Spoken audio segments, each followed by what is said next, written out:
Yes, advocate സേനാപതി വേണു, ഇവിടെ നിങ്ങൾ ഈ ഗറില്ല വാർഫെയർ അത് പ്രയോഗിക്കുന്നു എന്നൊക്കെയാണ് അഡ്വക്കേറ്റ് അസ്കർ ആരോപിച്ചിരിക്കുന്നത്. ഇപ്പോൾ ഗവർണറുടെ സ്റ്റേറ്റ്മെൻറ്റ് വന്നിട്ടുണ്ട്. അദ്ദേഹം പറഞ്ഞിരിക്കുന്നത് എന്താണെന്നറിയോ? Honourable governor feels that this cannot happen without the direction of the chief minister. Poster പതിച്ചത് കേട്ടോ, chief minister. And that this clearly is the beginning of the collapse of the constitution machinery in the state. ഭരണഘടനാ സംവിധാനത്തിൻ്റെ തകർച്ചയുടെ തുടക്കം എന്നാണ് അദ്ദേഹം പറഞ്ഞിരിക്കുന്നത്. അദ്ദേഹം താമസിക്കുന്ന ഗസ്റ്റ് ഹൗസിന് മുന്നിലും ഇവർ ബാനറുകൾ ഉയർത്തിയിട്ടുണ്ട്. അത് മാറ്റാൻ പോലീസിനോട് ആവശ്യപ്പെട്ട് മാറ്റിയില്ല. അദ്ദേഹം തന്നെ ഇപ്പോൾ ഇറങ്ങി മാറ്റിക്കൊണ്ടിരിക്കുകയാണ്. യെസ്, സേനാപതി വേണു. ഒന്ന് അല്ലേ, നമ്മൾ ആദ്യം മനസ്സിലാക്കേണ്ടത് SFIയുടെ സമരം എന്തിനാണ്, അതാണ് നമുക്ക് ആദ്യം ബോധ്യപ്പെടാത്തത്. ഇപ്പോ എന്റെ സ്നേഹിതൻ ഹസ്കർ സാർ ഇവിടെ സൂചിപ്പിച്ചതുപോലെയാണ് എങ്കിൽ സെനറ്റിലേക്ക് സംഘപരിവാറിന്റെ പ്രതിനിധികളെ അയച്ചു എന്നൊക്കെയാണ് ഇവർ ആരോപണം ഉന്നയിക്കുന്നത്. അതിന് ഇതാണോ അവർ സ്വീകരിക്കേണ്ട സമരം? അങ്ങനെ ഇവര് ഗവർണറെ തടഞ്ഞതുകൊണ്ടോ അല്ലെങ്കിൽ ഗവർണർക്കെതിരെ സമരം പ്രഖ്യാപിച്ചത് കൊണ്ടോ അങ്ങനെയാണോ ഇത് തിരുത്തേണ്ടത്? അതിന് വേറെ മാർഗങ്ങളുണ്ട്. ഇവിടെ നമ്മൾ മനസ്സിലാക്കേണ്ടത്, കഴിഞ്ഞ 7 വർഷക്കാലമായി SFI എന്ന് പറയുന്ന സംഘടനയ്ക്ക് കേരളത്തിൽ പ്രത്യേകിച്ച് റോളുകളൊന്നുമില്ല. ഇവിടെ മുമ്പേ ഹരിദാസ് സാർ സൂചിപ്പിച്ച പോലെ ശിവരഞ്ജിത്ത് എന്ന് പറയുന്ന ഒരു വിദ്യാർത്ഥി നേതാവ്, SFIയുടെ നേതാവ്, വിദ്യാർത്ഥി നേതാവല്ല, അവൻ MA പരീക്ഷയ്ക്ക് 5 വിഷയത്തിന് 11 മാർക്ക് കിട്ടിയവനാണ്. പോലീസിന്റെ റാങ്ക് ലിസ്റ്റിൽ ഞാൻ മനസ്സിലാക്കുന്നത്, കാസർഗോഡ് ലിസ്റ്റിൽ 1ാം സ്ഥാനത്ത് വന്നയാൾ, 78 മാർക്ക് കിട്ടി. അപ്പൊ അതിൽ 2 ചോദ്യം പുള്ളിയോട് അന്വേഷണ ഉദ്യോഗസ്ഥർ പിന്നീട് ചോദിച്ചപ്പോൾ 2 ചോദ്യം ആകെ ചോദിച്ചുള്ളൂ, അതുപോലും അറിയത്തില്ലായിരുന്നു ആള്. അത്തരത്തിലുള്ള SFI നേതാക്കൾക്ക് വളരാനുള്ള ഒരു കാലഘട്ടമായിരുന്നു കഴിഞ്ഞ 7 വർഷക്കാലം. ആർഷോ എന്ന് പറയുന്ന ഇപ്പൊ സമരത്തിന് നേതൃത്വം കൊടുക്കുന്ന ആള് പരീക്ഷ എഴുതാത്തയാള് പരീക്ഷ പാസ്സായി എന്ന റിപ്പോർട്ട് പുറത്തു വന്നിരിക്കുന്നു. ഇവരുടെ പഴയൊരു വനിതാ നേതാവ് ആർഷോയുടെ കാര്യത്തിൽ അങ്ങനെ വന്നില്ല.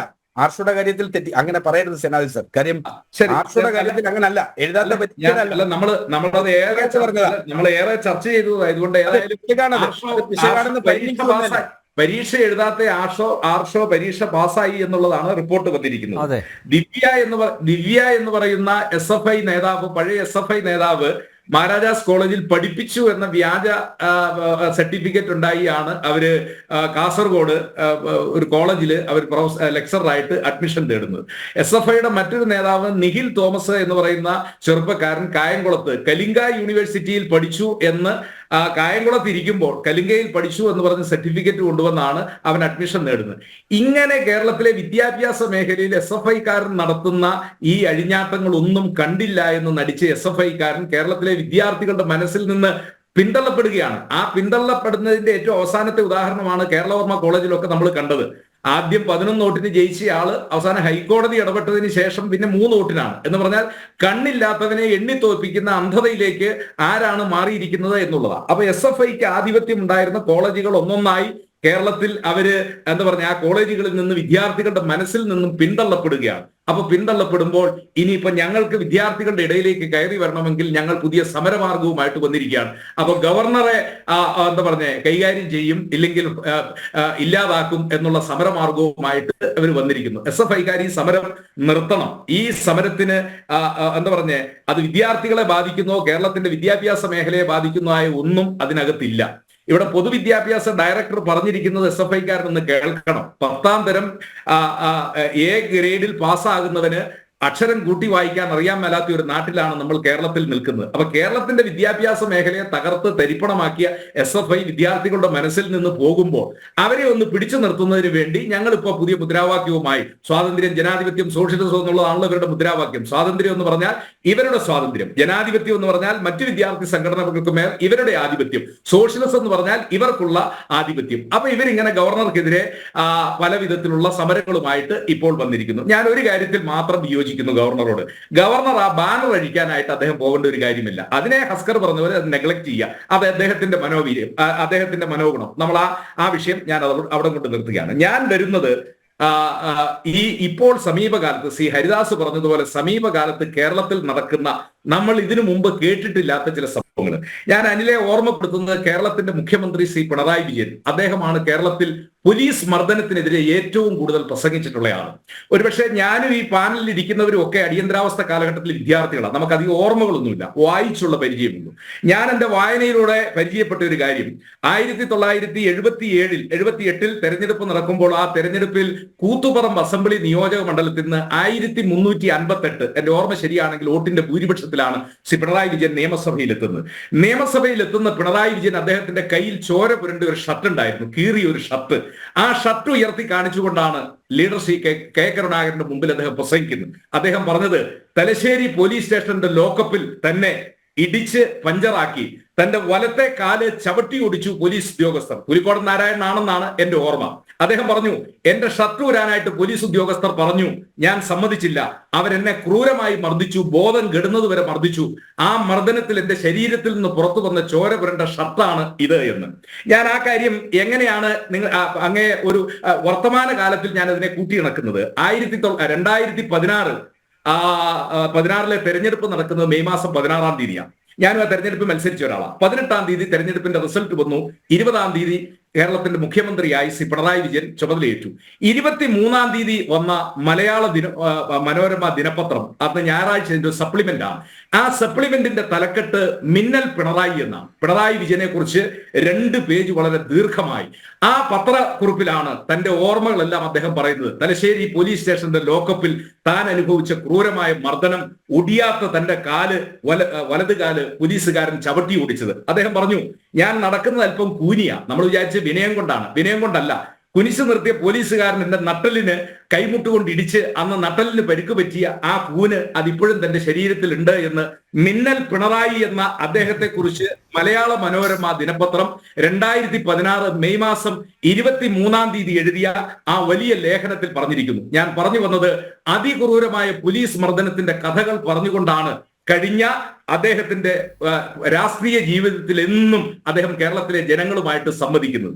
ആ പോലീസ് മർദ്ദനത്തിന്റെ കഥകൾ പറഞ്ഞ് കേരളത്തിലെ ജനങ്ങളോട് സംസാരിക്കുന്ന ശ്രീ പിണറായി വിജയൻ, ആ പിണറായി വിജയന്റെ കൺമുമ്പിൽ വെച്ച് ഈ രീതിയിൽ പോലീസിന്റെ മർദ്ദനം നടക്കുമ്പോൾ അദ്ദേഹത്തിന്റെ ഇരട്ടത്താപ്പാണ്. ഞാൻ ആ ഇരട്ടത്താപ്പിന് ഒരു ഉദാഹരണം അങ്ങയുടെ മുമ്പിൽ ചൂണ്ടിക്കാണിക്കാം. സാഗർ ശർമ്മ, മനോരഞ്ജൻ, 2 ആളുകൾ ഇന്ത്യയിൽ ഇപ്പൊ ചർച്ച ചെയ്യപ്പെടുന്ന ആളുകളാണ്. പാർലമെന്റിലെ സന്ദർശന ഗാലറിയിൽ നിന്ന് പാർലമെന്റിനകത്തേക്ക് ചാടി അവിടെ പുകബോംബ് കൊണ്ട് ആക്രമണം നടത്തിയ ആളുകൾ. അവരെ പോലീസ് പിടിച്ചോണ്ട് പോകുന്നത് നമ്മൾ കണ്ടു. ഒരു പോലീസ് ഉദ്യോഗസ്ഥന് അവരെ മർദ്ദിച്ചില്ല. എന്ന് പറഞ്ഞാൽ ഇന്ത്യയുടെ ജനാധിപത്യത്തിന്റെ ശ്രീകോവിലിൽ ഒരുപക്ഷെ അവന്റെ കയ്യിലിരിക്കുന്നത് ബോംബാണെങ്കിൽ പാർലമെന്റ് അംഗങ്ങൾ മുഴുവൻ കൊല ചെയ്യപ്പെടും. ഇനി പുകബോംബാണെങ്കിൽ ശ്വാസം മുട്ടി മരിക്കും. നിങ്ങൾ അറിയണം, ആ 2 അക്രമികളെ പിടിച്ചുകൊണ്ട് പോകുന്ന ഡൽഹി പോലീസ് അല്ലെങ്കിൽ അവിടുത്തെ കമാൻഡോകൾ ഒരാളുടെയും ശരീരത്തെ അടിക്കുന്നില്ല. കാരണം എന്താ? അങ്ങനെ അടിക്കാൻ ഒരു നിയമം നമ്മുടെ നാട്ടിലില്ല. പാർലമെന്റിന് പുറത്തുനിന്ന് പിടിച്ചോണ്ട് പോകുന്ന ക്രിമിനലുകളെ ഇനി അവർ സ്റ്റേഷനിൽ കൊണ്ടുപോയി മർദ്ദിച്ചോ ഏതായാലും നമ്മൾ കാണുന്നില്ല. പക്ഷെ പൊതുജനം കാണുന്നിടത്ത് വെച്ച് നിങ്ങൾ അറിയണം, ആ പാർലമെന്റിൽ നിന്ന് അവരെ കൊണ്ടുപോകുന്നവരെ അവരെ നീളമുള്ള ലാത്തിക്ക് അടിക്കുന്നില്ല, തോക്കിന്റെ പാത്തിക്ക് ഇടിക്കുന്നില്ല, അവരെ നിയമത്തിന്റെ മുമ്പിലേക്കാണ് കൊണ്ടുപോകുന്നത്. ഇവിടെ നമ്മൾ കാണുന്നു. അതാണ് എൽ നമ്പ്യാരെ നമ്മൾ പ്രതിഷേധിക്കേണ്ടത്. ഞാൻ ബഹുമാന്യനായ ശ്രീ ഹസ്കർ പോലീസ് മർദ്ദനത്തെ അദ്ദേഹം അതിനെ അപലപിച്ചതിനെ ഞാൻ സ്വാഗതം ചെയ്യുന്നു. എന്താ ആലപ്പുഴയിൽ സംഭവിച്ചത്? AD തോമസ്, ഞങ്ങളുടെ യൂത്ത് കോൺഗ്രസിന്റെ, നിങ്ങൾ പറയും അവർ നടത്തുന്ന സമരം ഗറില്ല സമരം. സാർ, ഇങ്ങനെയുള്ള സമരത്തിലൂടെയൊക്കെയാണ് നമ്മുടെ നാട്ടിൽ മാറ്റങ്ങൾ ഉണ്ടായിട്ടുള്ളത്. എല്ലാവരും ചിലപ്പോൾ സമരത്തിന് പോവില്ല. ഞാൻ ചിലപ്പോൾ ഭയപ്പെട്ട് മാറി നിൽക്കും. പോകാൻ ധൈര്യമുള്ളവർ നിൽക്കുന്നു സാർ. ഇന്നും ആ 2 ചെറുപ്പക്കാരെ കേരള പോലീസ് അവരെ കീഴടക്കി. അവർ റോഡിന്റെ സൈഡിൽ നിൽക്കുക. അവരുടെ കയ്യിൽ ആയുധമില്ല. അവരുടെ കയ്യിൽ ആകെ ഉണ്ടായിരുന്ന ആയുധം എന്ന് പറയുന്നത് കരിങ്കൊടിയാ. അവരെ മാറ്റി കടത്തിണ്ണയിൽ ഇരുത്തുന്നു. ആ കടത്തിണ്ണയിൽ ഇരുത്തുന്ന ആളുകൾക്ക് നേരെ അനിൽ എന്ന് പറയുന്ന ഈ പിണറായി വിജയന്റെ ക്രിമിനൽ സംഘത്തിലെ പോലീസ് ഉദ്യോഗസ്ഥൻ, അവനെ പോലീസ് എന്ന് വിളിക്കാൻ പറ്റത്തില്ലല്ലോ, അവൻ വന്ന് 6 അടി നീളമുള്ള ഒരു ലാത്തിയുമായി പാമ്പിനെ തല്ലുന്ന പോലെ, പേപ്പട്ടിയെ തല്ലുന്ന പോലെ ആ ചെറുപ്പക്കാരന്റെ തലക്കിട്ടടിക്കാൻ ആരാണ് ഹസ്കർ ഈ ക്രിമിനലിന് അധികാരം കൊടുത്തത്? ഇതെന്താ നിങ്ങൾ ഉദ്ദേശിക്കുന്നത്? കേരളത്തിൽ ആരാ ഇവർക്കൊക്കെ അധികാരം കൊടുത്തത്? ഇനി അത് നിൽക്കട്ടെ, കായംകുളത്ത് ഞങ്ങളുടെ യൂത്ത് കോൺഗ്രസിന്റെ സംസ്ഥാന കമ്മിറ്റിയുടെ അധ്യക്ഷൻ അജിമോൻ കണ്ടഞ്ചു, വികലാംഗന, ഒരു മനുഷ്യൻ വികലാംഗനായിട്ട് ജനിക്കുന്ന അവന്റെ കുറ്റം കൊണ്ടല്ലോ, അല്ലെങ്കിൽ അവൻ അവൻ എല്ലാവരെ പോലും ജനിക്കാൻ ആഗ്രഹിച്ചവല്ലേ, 2 കാലും തളർന്നു കിടക്കുന്നവൻ. പക്ഷേ അവന്റെ മനസ്സിൽ അഗ്നിയുണ്ട്. ആ ജ്വലിക്കുന്ന അഗ്നിയവൻ പ്രതിഷേധമായി കരിങ്കൊടിയായി അവനെ പോലീസ് പിടിച്ചു മാറ്റുമ്പോ വന്ന് അവന്റെ കീഴ്വയറ്റിൽ തൊഴിക്കുന്നവനെ ന്യായീകരിക്കുന്നവർ ഈ കേരളത്തിൽ അവർ മനുഷ്യരാണോ? നമുക്ക് അത്ഭുതം തോന്നുന്നു. നമുക്ക് അത്ഭുതം തോന്നുന്നു.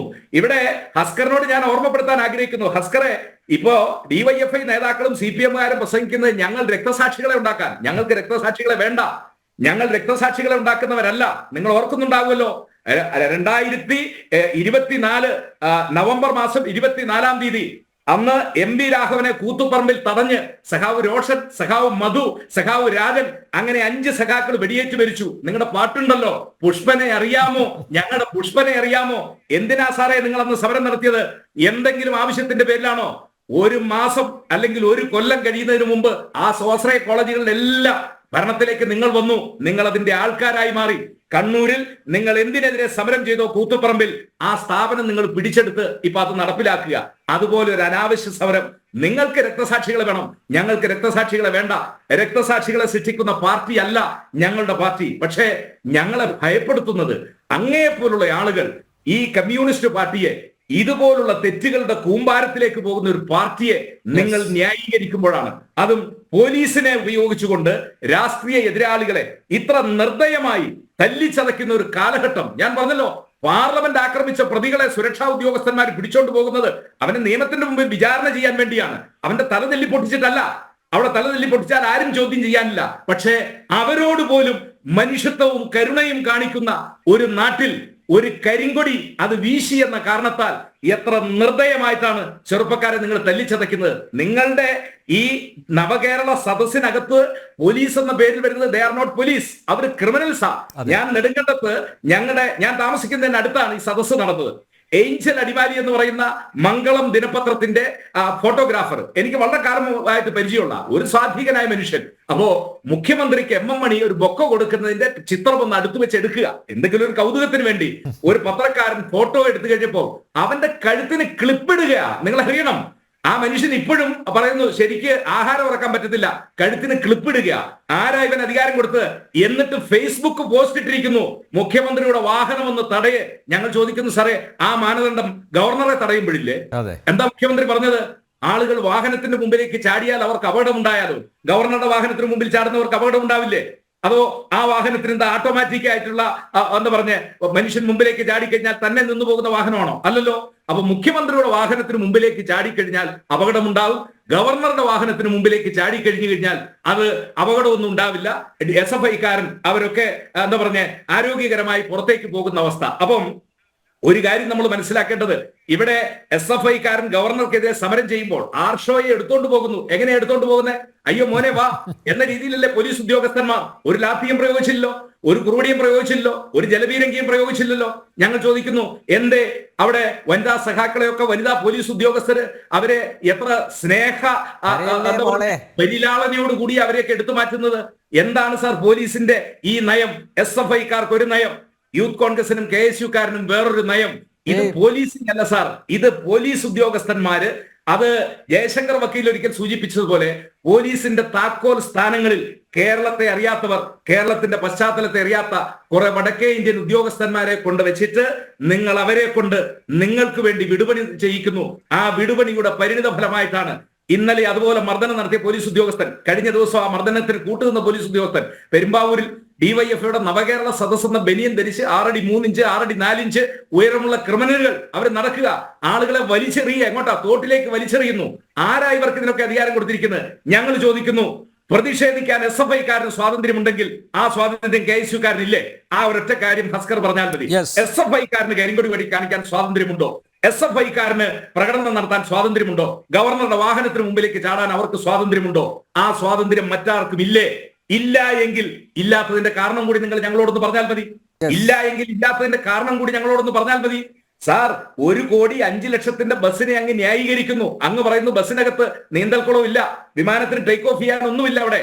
പക്ഷെ ആ ബസ്സിനകത്ത് 10 ലക്ഷത്തിന്റെ ശൗചാലയം. ആ ബസ്സിന്റെ ചവിട്ടുപടിയുടെ ഉയരം 90 സെന്റിമീറ്റർ ആണ് സാർ. കേരളത്തിലെ എല്ലാ ബസ്സിന്റെയും. അങ്ങ് അഭിഭാഷകൻ എന്ന നിലയിൽ ട്രാൻസ്പോർട്ടിന്റെ റൂൾസുകൾ പഠിക്കുന്ന ആളാണ്, ഞാനും അത് പഠിക്കുന്ന ആളാണ്. ഒരു വാഹനത്തിന്റെ അതിന്റെ ചവിട്ടുപടിയുടെ ഉയരം 90 സെന്റിമീറ്ററാ. ആ 90 സെന്റിമീറ്റർ കയറാൻ വേണ്ടി 11 ലക്ഷം രൂപ മുതൽ മുടക്കിൽ ഹൈഡ്രോളിക് ജാക്കി എന്താ പറഞ്ഞ ലിഫ്റ്റ് വെച്ചിരിക്കുന്നു സാർ വാഹനത്തിൽ. എന്നിട്ട് കമ്മ്യൂണിസ്റ്റുകാരനാണ് നമ്മളോട് പറയുന്നത്. അങ്ങ് പറഞ്ഞല്ലോ നവകേരള സദസ്സിന്റെ ഉദ്ദേശം. സാർ, ഉദ്ദേശം തോമസ് ചാഴികാടന് ബോധ്യപ്പെട്ടില്ലെന്നേ. കേരളത്തിൽ 2 ഇടതുപക്ഷ MP-മാരേ ഉള്ളൂ. ഒന്ന് ആരിഫും പാർലമെന്റിൽ, ഒന്ന് ആരിഫും ഒന്ന് തോമസ് ചാഴികാടനും. തോമസ് ചാഴികാടന് ബോധ്യപ്പെടാത്ത കാര്യം ഈ നാട്ടിലെ പൊതുസമൂഹത്തിന് എങ്ങനെ ബോധ്യപ്പെടും സാർ? അതല്ല മുഖ്യമന്ത്രി പ്രസംഗിച്ചത്. ഈ നവകേരള സദസ്സിന്റെ ഉദ്ദേശം എന്ത് എന്ന് ഇവിടെ സ്വാഗത പ്രസംഗം നടത്തിയ, ആമുഖ പ്രസംഗം നടത്തിയ ആൾക്ക് ബോധ്യപ്പെട്ടില്ല. ആമുഖ പ്രസംഗം നടത്തിയ ആൾ തോമസ് ചാഴികാടന് ബോധ്യപ്പെടാത്ത കാര്യം ഞങ്ങൾക്ക് എങ്ങനെ ബോധ്യപ്പെടും സാർ? ഈ നാട്ടിലെ സാധാരണക്കാരൻ എങ്ങനെ ബോധ്യപ്പെടും? ഇത് നവകേരള സദസ്സല്ല സാർ, ഇത് കേരളത്തിലെ പൊതുസമൂഹത്തെ അപമാനിക്കുന്ന സദസ്സായി മാറിയിരിക്കുന്നു. നിങ്ങൾ 5000-10,000 ആളുകളെ ബലമായിട്ട് അല്ലെങ്കിൽ നിങ്ങളുടെ പാർട്ടി സംവിധാനത്തിൽ കൊണ്ടുവന്ന് ഇവിടെ പിണറായി വിജയൻ പ്രസംഗം നടത്തുന്നു, ആ പ്രസംഗമൊക്കെ നടത്തിക്കോട്ടെ, ഞങ്ങൾക്ക് വിരോധമില്ല. പക്ഷേ ജനാധിപത്യ രാഷ്ട്രത്തിൽ ഒന്ന് പ്രതിഷേധിക്കാനുള്ള സ്വാതന്ത്ര്യം, സുപ്രീം കോടതി പറഞ്ഞതുപോലെ അത് പ്രതിഷേധിക്കുക എന്നുള്ളത് ജനാധിപത്യത്തിന്റെ എന്താ പറഞ്ഞ സേഫ്റ്റി വാൽവ. അത് അടയ്ക്കരുത് സാർ. അത് അടച്ചാൽ പൊട്ടിത്തെറി ഉണ്ടാകും ജനാധിപത്യത്തിന്. ആ ജനാധിപത്യം പൊട്ടിത്തെറിക്കാൻ പാടില്ല.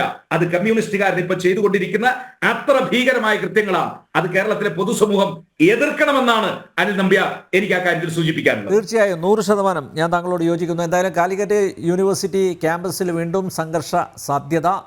ഗവർണർ അദ്ദേഹത്തിനെതിരെ ഉയർത്തിയ ബാനറുകൾ പോലീസിൻ്റെ സഹായത്തോടെ നീക്കുന്നു.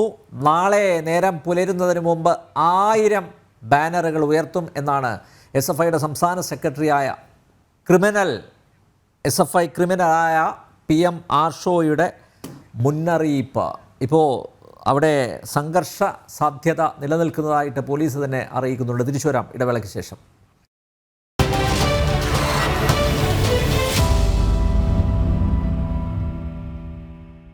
യെസ്, പ്രിൻറ്റു, ഗവർണറാണ് ഇപ്പോൾ പ്രതിസ്ഥാനത്ത് നിൽക്കുന്നത്, പ്രതിസ്ഥാനത്ത് നിർത്തിയിരിക്കുന്നത്. SFIയും DYFIയും CPM ഒക്കെ ഗവർണറെയാണ് കുറ്റപ്പെടുത്തുന്നത്. ഗവർണർ ചെയ്യുന്നതൊന്നും ശരിയല്ല, ഗവർണറുടെ ഭാഷ ശരിയല്ല, ഗവർണറുടെ പേരക്കുട്ടികൾ ആണ് SFI പ്രവർത്തകർ. പേരക്കുട്ടികളുടെ പ്രായമേ ഉള്ളൂ, അവരെ മടിയിലെടുത്ത് ലാളിക്കണം എന്നാണ് ഇപ്പോൾ നമ്മുടെ ബഹുമാനപ്പെട്ട സ്പീക്കർ പോലും പറയുന്നത്. പ്രിൻറ്റു, ഇതിൽ ഇക്കളി തീക്കളി സൂക്ഷിച്ചോ എന്നുള്ളതല്ല വരേണ്ടത്. ഇവിടെ ഇടതുപക്ഷവും കാരണഭൂതൻ പിണറായി വിജയനും തീക്കൊള്ളി കൊണ്ടാണ് ചൊറിയുന്നത്. തീക്കൊള്ളി കൊണ്ട് ചൊറിഞ്ഞുകൊണ്ടിരിക്കുകയാണ്. ചൊറിയാൻ കാരണം യഥാർത്ഥ കേരളത്തിന്റെ ഇരട്ടച്ചങ്കനായിട്ടുള്ള ആരിഫ് മുഹമ്മദ് ഖാനും ഇരട്ടത്താപ്പനായിട്ടുള്ള പിണറായി വിജയൻ തമ്മിലുള്ള യുദ്ധം ഈ കേരളത്തിലെ ജനത കണ്ടുകൊണ്ടിരിക്കുകയാണ്. നമുക്കറിയാം, അതിന് ഏതൊരു യുദ്ധമാകുമ്പോഴും ശിഖണ്ഡിയെ മുൻനിർത്തിക്കൊണ്ടാണ് യുദ്ധങ്ങളൊക്കെ ഉണ്ടാവാറ്. ഇപ്പോ ആർഷോ എന്ന് പറയുന്ന ഗജ ഫ്രോഡിനെ മുൻനിർത്തിക്കൊണ്ട് അനിൽ നമ്പ്യാർജി നേരത്തെ പറഞ്ഞതുപോലെ കേരളത്തിൽ ഈ ആർഷോ എന്നുള്ള പേര് തന്നെ നമ്മൾ കേൾക്കുന്നത് കേരളത്തിൽ വിദ്യാർത്ഥി സമരവുമായി ബന്ധപ്പെട്ടല്ല. അസ്കർജി പറഞ്ഞാൽ വിദ്യാർത്ഥി സമരവുമായി ബന്ധപ്പെട്ടല്ല.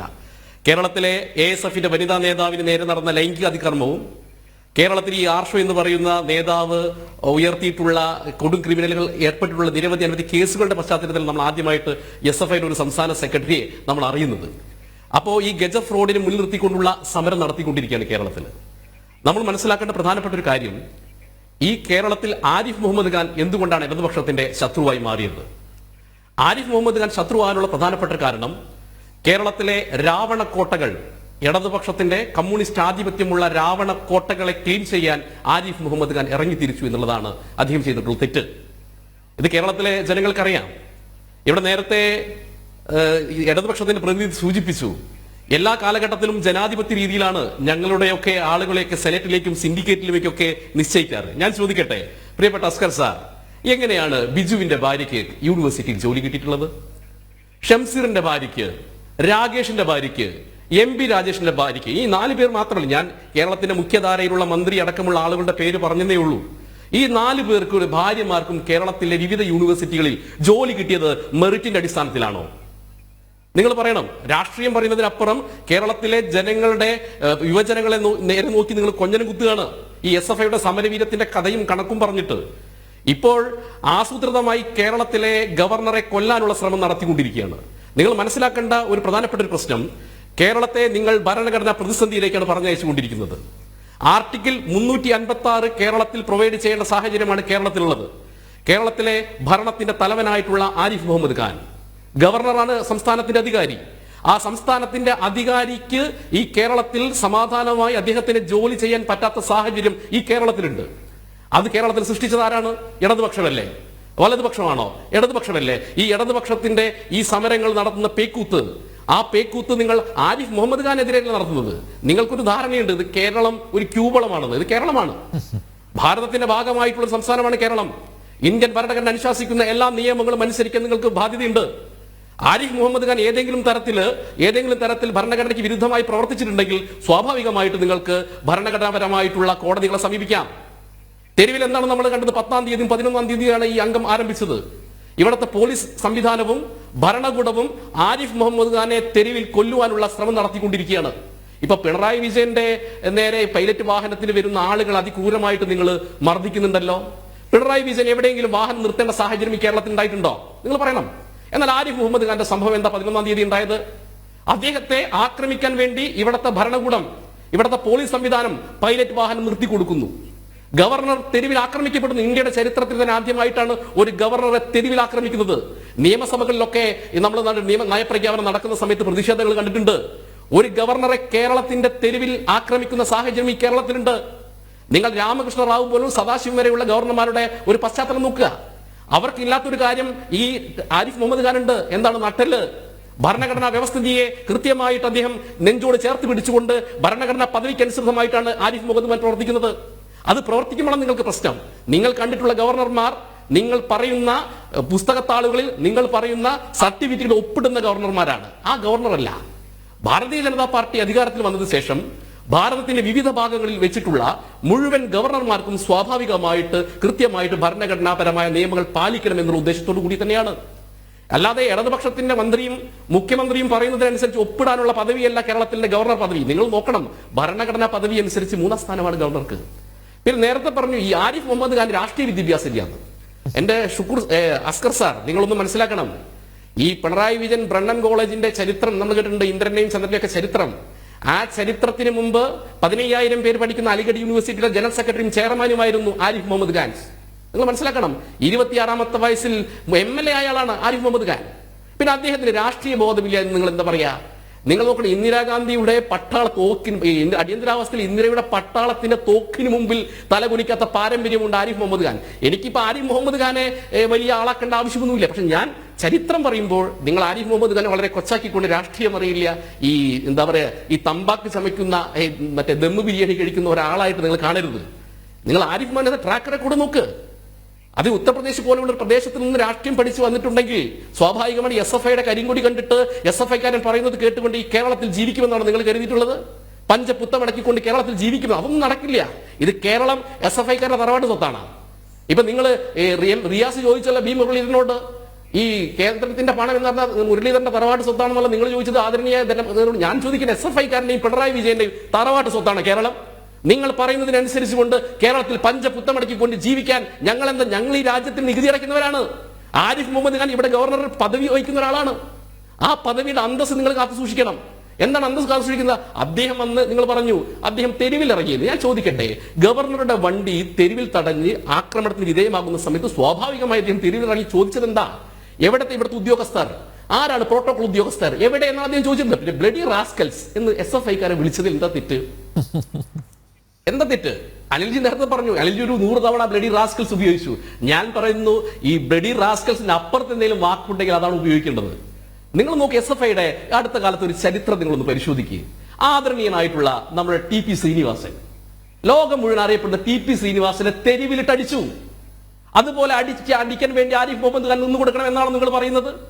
സരസു ടീച്ചർ നിങ്ങൾക്കറിയില്ലേ? വിക്ടോറിയ കോളേജിലെ സരസു ടീച്ചർ, വിക്ടോറിയ കോളേജിലെ സരസു ടീച്ചറുടെ റിട്ടയർമെന്റിന് അന്ന് ആ ശവമാടം ഒരുക്കിയവരാണ് SFIക്കാർ. അവരാണോ സമാധാനത്തിന്റെ വെള്ളരിപ്രാവുകൾ? അവരാണോ വിപ്ലവത്തിന്റെ ശുഭ്രനക്ഷത്രങ്ങൾ? നിങ്ങൾ പറയണം. നമുക്ക് ബീന ടീച്ചർ, എവിടെ മഹാരാജ് സ്കൂൾ ബീന ടീച്ചർ, ആ ബീന ടീച്ചറുടെ കസേര കത്തിച്ചവരാണ്.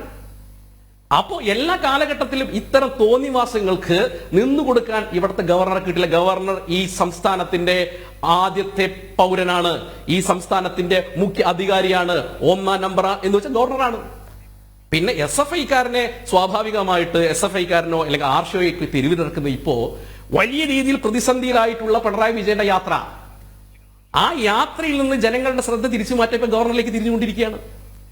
നിങ്ങൾ എല്ലാ കാലഘട്ടത്തിലും നിങ്ങൾ ഈ പിണറായി വിജയൻ തന്നെ അദ്ദേഹത്തിന്റെ ഗുരുനാഥനായ MV രാഘവനെ നിയമസഭയിൽ ഇട്ട് അടിച്ചതിൽ കേസുണ്ട്. നോക്കണം നിങ്ങൾ. MVR നിയമസഭയിൽ ഇട്ട പാരമ്പര്യമാണ് ഈ പിണറായി വിജയൻ. പിണറായി വിജയന്റെ ഒരു പ്രശ്നം, കേരളത്തിന്റെ മുഖ്യമന്ത്രിയാവാൻ ഇപ്പോൾ പിണറായി രാമകൃഷ്ണനെ കൊലപ്പെടുത്തിയ കേസിലെ 1-ാം പ്രതി ആരാ? പിണറായി അല്ലേ? ഉമ്മൻചാണ്ടിയെ നിങ്ങൾ തെരുവിൽ കല്ലെറിഞ്ഞു, നിങ്ങൾ കരുണാകരനെ വേട്ടയാടി. സ്വാഭാവികമായിട്ട് അതുപോലെ ആരിഫ് മുഹമ്മദ് ഖാൻ നിങ്ങളുടെ ചൊൽപ്പടിക്ക് നിൽക്കുമെന്നുള്ള കാര്യത്തിൽ യാതൊരു സംശയവും വേണ്ട. കാരണം പുഷ്പന്റെ സംഗതി കഴിഞ്ഞു. നേരത്തെ പറഞ്ഞല്ലോ പുഷ്പന്റെ കാര്യം. ഈ പുഷ്പന്റെ കാലം കഴിഞ്ഞ് കുറച്ച് കാലമായി, ഒരു 40-30 വർഷമായി. അപ്പൊ പുഷ്പൻ പഴകി. അപ്പൊ ഇവർക്ക് പുതിയൊരു പാട്ട് വേണം. എന്താണ്? പുഷ്പനെ അറിയാമെന്നല്ല, ആർഷോയെ അറിയാമോ, നമ്മുടെ ആർഷയെ അറിയാമോ? അപ്പൊ ഇതിനു വേണ്ടിയിട്ടുള്ള ശ്രമം നടത്തിക്കൊണ്ടിരിക്കുക. ഞാൻ പറഞ്ഞത് ഈ കുട്ടിക്കുരങ്ങന്മാരെ കൊണ്ട്, ഈ വാനര സംഘത്തിനെ കൊണ്ട് ഇവരെന്തെങ്കിലും അറിഞ്ഞിട്ടാണോ? ഞാൻ പറയട്ടെ, ഇതിലും വലിയ പ്രശ്നങ്ങളുള്ള സ്ഥലമായിരുന്നു കാശ്മീരിലെ ലഷ്കർ തൊയ്ബയും അവിടുത്തെ ഇസ്കുൽ മുജാഹിദിന്റെ ഒക്കെ ആൾക്കാർ ഇപ്പോ ഈ ഫെഡറൽ സംവിധാനത്തിനെതിരായി നിന്ന ആളുകളൊക്കെ ഇപ്പോ കാശ്മീരിൽ ആപ്പിളിന് സ്റ്റിക്കർ ഒട്ടിച്ചുകൊണ്ടിരിക്കുക. പിന്നെയാണ് SFIക്കാരന്റെ കരിങ്കൊടി. ഞാൻ പറഞ്ഞത് ഈ രാജ്യത്തിന്റെ വ്യവസ്ഥയനുസരിച്ച്, ഭരണഘടനയനുസരിച്ച്, ഭരണകൂടത്തിനനുസൃതമായി, ഈ നിയമത്തിനനുസരിച്ച് നമ്മൾ ജീവിക്കാൻ പഠിക്കണം. ഇപ്പോൾ സത്യത്തിൽ SFIക്കാർക്ക് ഇതിന്റെ ഗൗരവം മനസ്സിലാക്കിയിട്ടില്ല, ഇടതുപക്ഷത്തിനും ഇതിന്റെ ഗൗരവം മനസ്സിലാക്കിയിട്ടില്ല. കാരണം ബുദ്ധി പറഞ്ഞു കൊടുക്കുന്നത് 2 മണ്ടന്മാരാ. സർക്കാരിന് ബുദ്ധി പറഞ്ഞു കൊടുക്കുന്നത് 2 മണ്ടന്മാർ. 10ാം ക്ലാസ് വിദ്യാഭ്യാസമുള്ള ഒന്ന് ശശിയും മറ്റൊന്ന് രവീന്ദ്രനും. 10ാം ക്ലാസ് വിദ്യാഭ്യാസമുള്ള രവീന്ദ്രനും ശശിയും ഒരു സമാന്തര മുഖ്യമന്ത്രി, ആഭ്യന്തരമന്ത്രിയുമായിട്ട് ഇപ്പോൾ ഗവർണർക്കെതിരെയുള്ള സമരങ്ങൾക്ക് തിരുവനന്തപുരത്ത് നിന്ന് ചുക്കാൻ പിടിച്ചുകൊണ്ടിരിക്കുക. അപ്പൊ സ്വാഭാവികമായിട്ട് ഈ 2 മണ്ടന്മാർ പറഞ്ഞു കൊടുക്കുന്ന കാര്യത്തിനനുസരിച്ച് പ്രവർത്തിക്കുന്ന ഇവിടുത്തെ പോലീസും ഇവിടുത്തെ ഭരണകൂടവും സ്വാഭാവികമായി വലിയൊരു ഭരണഘടനാ പ്രതിസന്ധിയാണ് കേരളത്തിൽ ഉണ്ടാക്കിയിട്ടുള്ളത്. അതുകൊണ്ടാണ് അനിൽജി നേരത്തെ പറഞ്ഞതുപോലെ ഭരണഘടനാ സംവിധാനത്തിന്റെ തകർച്ചയിലേക്ക് കേരളം പോകുന്നു എന്ന് ഗവർണർ പറഞ്ഞിട്ടുണ്ടെങ്കിൽ അതിന്റെ അർത്ഥം കേരളം അപകടകരമായ സാഹചര്യത്തിലേക്ക് പോകുന്നു എന്നുള്ളതാണ്. ഞാൻ പറഞ്ഞ ജനാധിപത്യത്തിൽ എല്ലാവർക്കും പ്രതികരിക്കാനുള്ള അവകാശമുണ്ട്, സമരം ചെയ്യാനുള്ള അവകാശമുണ്ട്, അതിനൊന്നും ആരും എതിരല്ല. പക്ഷേ നിങ്ങൾ സമരം ചെയ്യുന്ന സമയത്ത് ഭരണഘടനയ്ക്കും ഭരണഘടനാ നിയമങ്ങൾക്കും അതിനനുസൃതമായിട്ട് വേണം സമരങ്ങൾ ചെയ്യാൻ. സ്വാഭാവികമായിട്ട് ഈ പോലീസ് റിപ്പോർട്ടിനകത്തുണ്ടല്ലോ ഗവർണറുടെ വാഹനം ആക്രമിച്ചിട്ടുണ്ട്. 70,000 രൂപയാണ് നഷ്ടം ഉണ്ടാക്കിയിട്ടുള്ളത്. എന്തുകൊണ്ടാണ്? ഗവർണർ ആക്രമിച്ചിട്ടില്ലെങ്കിൽ ഇപ്പോഴും അതിൽ സമരത്തിൽ ചെയ്തിട്ടുള്ള ആളുകൾക്ക് ജാമ്യം കിട്ടിയിട്ടില്ല. ഇത് SFIക്കാർക്ക് ഈ ഗോവിന്ദൻ മാഷുടെ മണ്ടൻ ക്ലാസ് കേട്ടിട്ട് ഇവർക്ക് ഭരണകൂടവും ഭരണഘടനയോ ഒന്നും അറിയില്ല. അതിപ്പോൾ എനിക്കൊന്നും അറിയില്ല. ഈ അഡ്വക്കേറ്റ് BN അസ്കർ സാർ പോലും ഈ പാർട്ടി ക്ലാസ്സിന് അപ്പുറത്തേക്ക് ഭരണഘടന പഠിച്ചിട്ടുണ്ടോ എന്നുള്ള കാര്യം സംശയമാണ്. അത് തന്നെയാണ് ഇടതുപക്ഷത്തിന്റെ ഏറ്റവും വലിയ ശാപം. ഒരു കാലഘട്ടത്തിലും ഒന്നും പഠിക്കാതെ ഏതോ 80കളിലും 70കളിലും ജീവിക്കുന്ന ഒരു പറ്റം പരാന്നഭോജികളായിട്ട് ഇടതുപക്ഷം മാറുക. ആ പരാന്നഭോജികൾ ഈ കേരളത്തിൽ ഉണ്ടാക്കുന്ന പ്രതിസന്ധി ചില്ലറയല്ല. കേരളത്തിന്റെ സാമ്പത്തിക മേഖല ഉണ്ടാക്കുന്ന പ്രതിസന്ധി ചില്ലറയല്ല, ആരോഗ്യ മേഖല ഉണ്ടാക്കുന്ന പ്രതിസന്ധി ചില്ലറയല്ല, കേരളത്തിന്റെ വിദ്യാഭ്യാസ മേഖല ഉണ്ടാക്കുന്ന പ്രതിസന്ധി ചില്ലറയല്ല. സ്വാഭാവികമായിട്ട് ഇവിടെ ഒരു സ്വച്ഛ് ഭാരത് നടത്താൻ വേണ്ടി ഇറങ്ങി തിരിച്ച വ്യക്തിത്വമാണ് ആരിഫ് മുഹമ്മദ് ഖാൻ. സ്വാഭാവികമായിട്ട് നിങ്ങൾക്കറിയാലോ ഇവര് ഈ 2021 കണ്ണൂരിൽ അന്ന് കണ്ണൂർ യൂണിവേഴ്സിറ്റി നടത്തിയിട്ടുള്ള ചരിത്ര സെമിനാറിൽ വെച്ച് ഇർഫാൻ ഹബീബ് എന്ന് പറയുന്ന ഒരു ചരിത്രകാരൻ, ഇടതുപക്ഷ ചരിത്രകാരൻ, ആ ചരിത്രകാരനെ കൊണ്ട് ആക്രമിക്കാൻ ശ്രമിച്ചതാണ് ഇടതുപക്ഷം. ഇപ്പൊ ആരിഫ് മുഹമ്മദ് ഖാനോട് ഉള്ള വിരോധം ചെറിയ വിരോധമൊന്നുമല്ല ഇവർക്കുള്ള വിരോധം. കാരണം ഒന്നാമത് അയാളുടെ പേരൊരു പ്രശ്നം, ആരിഫ് മുഹമ്മദ് ഖാനാണ്. ഈ ആരിഫ് മുഹമ്മദ് ഖാന്റെ പേര് നോക്കുന്ന സമയത്ത് അദ്ദേഹത്തിന്റെ നാമത്തിനൊരു പ്രത്യേകത ഉണ്ട്. ഇദ്ദേഹം പ്രവർത്തിക്കുന്നത് ആർക്ക് വേണ്ടിയാ, അല്ലെങ്കിൽ അദ്ദേഹത്തിന് അപ്പോയിന്റ്മെന്റ് ചെയ്യുന്ന ആരാണ്? അപ്പൊ സ്വാഭാവികമായിട്ട് ഇത് ഇവരുള്ളിൽ ഉണ്ടാക്കിയിട്ടുള്ള ആശങ്ക വളരെ വലുതാണ്. ഈ ആശങ്ക പരിഹരിക്കാൻ നിങ്ങൾക്ക് ഒറ്റ കാര്യമേ ഞാൻ പറയാനുള്ളൂ ഇടതുപക്ഷത്തിനോടും ഇവിടുത്തെ കമ്മ്യൂണിസ്റ്റ് ഭരണാധികാരികളോടും. നിങ്ങൾ ഇന്ത്യയുടെ ഭരണഘടനയെ അനുസരിക്കൂ, ഇന്ത്യയുടെ ഭരണഘടന അനുച്ഛേദങ്ങൾ നിങ്ങൾ പഠിക്കൂ, ഗവർണറുടെ പദവി എന്താണെന്ന് നിങ്ങൾ പഠിക്കൂ. ഇപ്പൊ നോക്കൂ, ചാൻസലർ നേരത്തെ പറഞ്ഞു, അസ്കർ സാർ പറഞ്ഞു, ഈ ചാൻസലർ സ്ഥാനത്ത് നിന്ന് മാറ്റുന്നതിന് വേണ്ടിയിട്ട് ഒപ്പിട്ട് കൊടുത്തില്ല എന്ന്. ഞാൻ ഭരണഘടന വ്യവസ്ഥ ചെയ്യുന്ന പദവി പ്രകാരമാണ് ചാൻസലർ ആവുന്നത്. ആ ചാൻസലർ പദവിയിൽ നിന്ന് അദ്ദേഹത്തെ മാറ്റാൻ അദ്ദേഹം തന്നെ ഒപ്പിട്ട് കൊടുക്കുക എന്ന് പറയുന്ന വിരോധാഭാസം, അതാണ് നമ്മുടെ കേരളത്തിലെ ഏറ്റവും വലിയ പ്രശ്നം. അതാണ് കേരളത്തിലെ ഏറ്റവും വലിയ പ്രശ്നം. ആരിഫ് മുഹമ്മദ് ഖാനെ ചാൻസലർ സ്ഥാനത്ത് മാറ്റുന്നതാണോ കേരളം നേരിടുന്ന അടിയന്തര പ്രശ്നമല്ലല്ലോ. നോക്ക്, കേരളത്തിലെ സാമ്പത്തിക സ്ഥിതിയുടെ അവസ്ഥ നിങ്ങളൊന്ന് മനസ്സിലാക്കുക. അപ്പോഴാണ് ഈ ദൂർത്ത് യാത്ര നടത്തിക്കൊണ്ടിരിക്കുന്നത്. ഈ ദൂർത്ത് യാത്ര എന്തിനു വേണ്ടിയിട്ടാ? ഈ ദൂർത്ത് യാത്ര നടത്തുകയും ചെയ്യുന്നു. അതോടൊപ്പം തന്നെ ഒരേ സമയത്ത് തന്നെ 2 രീതിയിലാണ് ഇരട്ടത്താപ്പിന്റെ കാര്യങ്ങൾ. ഒരേ സമയം SFIക്കാരെ സമരത്തിന് വേണ്ടി പ്രേരിപ്പിക്കുന്നു, ഈ കുട്ടിക്കൊരങ്ങന്മാരെ ഈ കേരളത്തിൽ ബലിദാനികൾ സൃഷ്ടിക്കാനുള്ള അല്ലെങ്കിൽ അവരുടെ രക്തസാക്ഷികൾ സൃഷ്ടിക്കാനുള്ള ഒരു ശ്രമം നടത്തിക്കൊണ്ടിരിക്കുന്നു. അതേസമയം ജനാധിപത്യ രീതിയിൽ സമരം ചെയ്യുന്ന ആളുകളെ അടിച്ചൊതുക്കുന്നു. നിങ്ങൾ നോക്കുക, വികലാംഗനായിട്ടുള്ള പാവപ്പെട്ട 2 കാലുകളില്ലാത്ത മനുഷ്യനെ എത്ര നിഷ്ഠൂരമായിട്ടാണ് ഈ കേരളത്തിൽ അടിച്ചമർത്തിയത്. പണ്ട് ടിപ്പുവിന്റെ പടയോട്ടത്തിലൊക്കെ നമ്മളിങ്ങനെ കണ്ടിട്ടുള്ളൂ. നമ്മൾ കണ്ടിട്ട് ടിപ്പുവിന്റെ പടയോട്ടത്തിൽ ഇങ്ങനെ അതിഭീകരമായി മർദ്ദനങ്ങളേറ്റേണ്ടി വന്ന ഒരു പറ്റം ജനത ഉണ്ടായിട്ടുണ്ട്. അതുപോലെ ഈ പിണറായി വിജയന്റെ യാത്ര വരുമ്പോൾ ഈ ടിപ്പുവിന്റെ പടയോട്ടത്തോടാണ് എനിക്ക് ഉപമിക്കാൻ സാധിക്കുന്നത്. മറ്റൊരു കാര്യം നിങ്ങൾ നോക്കൂ, ഈ യൂത്ത് കോൺഗ്രസ്സുകാരും ഒക്കെ ഈ കേരളത്തിൽ അത്രമാത്രം പ്രശ്നം ഉണ്ടാക്കുന്ന ആൾക്കാരാണ്. നിങ്ങൾ നോക്കൂ, 4 or 5 യൂത്ത് കോൺഗ്രസ്സുകാരെ സത്യത്തിൽ അവരൊന്ന് പോലീസൊന്നും എടാ എന്ന് വിളിച്ചാൽ ഓടുന്നവരാണ് ഈ യൂത്ത് കോൺഗ്രസ്സുകാരും. ആഞ്ഞൊന്ന് മുറുക്കി തുപ്പി ഓടുന്നവർ, അവരെ മുഖ്യമന്ത്രിയുടെ പേഴ്സണൽ സ്റ്റാഫ് അടക്കം വന്ന് അടിച്ചൊതുക്കുന്നു. എത്ര നികൃഷ്ടമായിട്ട്, എത്ര നിഷ്ഠൂരമായിട്ടാണ് നിങ്ങൾ അവരെ ക്രൂരമായിട്ട്. ഇതൊരു ജനാധിപത്യത്തിന്